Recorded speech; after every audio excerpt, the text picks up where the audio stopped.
നമസ്കാരം. മലയാളി വാർത്തയിലേക്ക് സ്വാഗതം. കഴിഞ്ഞ 2-3 ദിവസമായി ഒരു 6 വയസ്സുകാരിയുടെ ജീവൻ രക്ഷിക്കാനുള്ള ശ്രമമായിരുന്നു. എന്നാൽ എല്ലാം വിഫലമായി. ഒടുവിൽ അവളുടെ ചേതനയറ്റ ശരീരമാണ് കിട്ടിയത്. ഗാസ സിറ്റിയിൽ നിന്ന് പലായനം ചെയ്യുന്നതിനിടെ കാണാതായ 6 വയസ്സുകാരി ഹിന്ദ് റജബിന്റെ മൃതദേഹം കണ്ടെത്തി. ഹിന്ദിന്റെ ബന്ധുക്കളുടെയും കുട്ടികളെ രക്ഷിക്കാൻ പോയ 2 സന്നദ്ധ പ്രവർത്തകരുടെയും മൃതദേഹങ്ങളും ശനിയാഴ്ച കണ്ടെത്തി. ഹമാസിന്റെ നിയന്ത്രണത്തിലുള്ള ഗാസ മുനമ്പിലുള്ള സഹായ ഏജൻസിയും ആരോഗ്യ മന്ത്രാലയവുമാണ് ഇക്കാര്യം സ്ഥിരീകരിച്ചത്.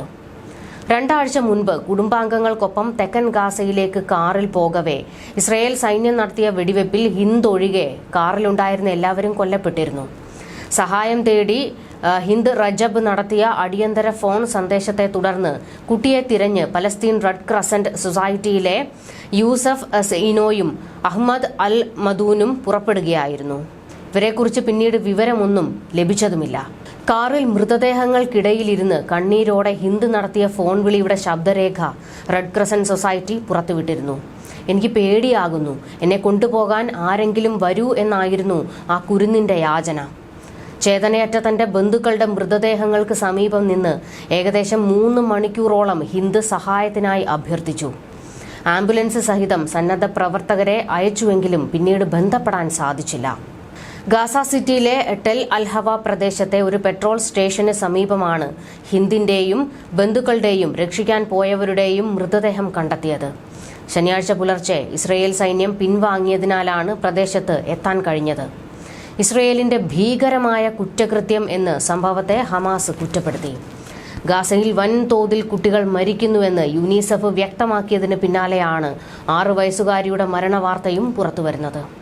ഇതിനിടെ ഇസ്രയേൽ ഹമാസ് യുദ്ധത്തിൽ ഗാസയിൽ കൊല്ലപ്പെട്ടവരുടെ എണ്ണം 28,064 എന്ന് ആരോഗ്യ മന്ത്രാലയം അറിയിച്ചു. 24 മണിക്കൂറിനിടെ 117 പേരാണ് കൊല്ലപ്പെട്ടത്.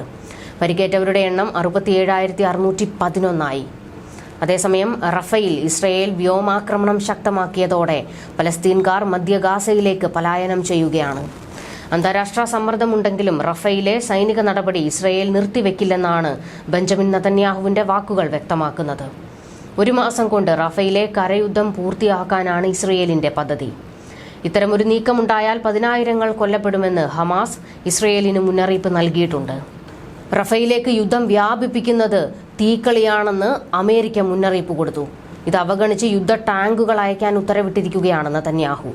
ഇതോടെ അറബ് രാജ്യങ്ങളെല്ലാം ഇളകിയിരിക്കുകയാണ്.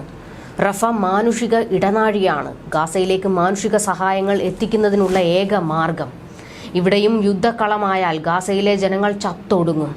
വംശീയ ഉന്മൂലനമാണ് നെതന്യാഹു ലക്ഷ്യം വയ്ക്കുന്നതെന്ന ആരോപണം ശക്തമാകുന്നു. റഫയിൽ ഹമാസുകൾ തമ്പടിച്ചിട്ടുണ്ടെന്നാണ് ഇസ്രയേൽ ഭരണകൂടം പറയുന്നത്. അവരെ കൊന്നു തള്ളണം. റഫ ആക്രമണം ഒഴിവാക്കാൻ കഴിയില്ലെന്ന് നെതന്യാഹു ആവർത്തിക്കുന്നു.